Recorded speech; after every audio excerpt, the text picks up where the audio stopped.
اور نماز کی روح کو پہچانو. آپ یہاں مارکیٹوں میں کام کرتے ہیں, دکانوں پر اذان ہوتی ہے اور آپ گھڑی دیکھتے رہتے ہیں, ابھی جماعت میں 2 منٹ باقی ہیں, 1 منٹ باقی, اقامت سن کے بھاگتے ہیں, پھر پوچھتے ہیں کہ نماز کی روح حاصل نہیں ہوتی. وسوسے آتے ہیں, خیالات آتے ہیں.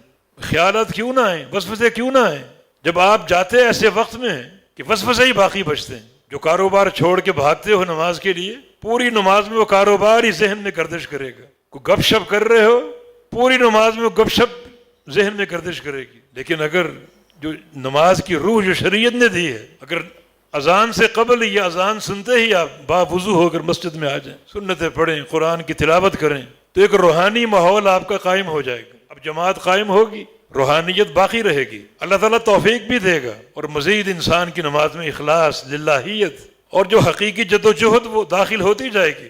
آخر یہ نماز سرمایہ حیات بن جائے گی. اور اگر کیفیت وہی ہو جو ہم نے عرض کی, گھڑی دیکھتے دیکھتے اب اقامت ہوئی تو بھاگ رہے ہو, تو پوری نماز میں خیال اسی دکان کی طرف ہوگا کہ دکان میں گاہک بیٹھے ہوئے ہیں, فلاں حساب فلاں حساب. وسوسے آئیں گے, خیالات آئیں گے, اور یہ نماز روح سے خالی. وَاسْتَعِينُوا بِالصَّبْرِ وَالصَّلَاةِ.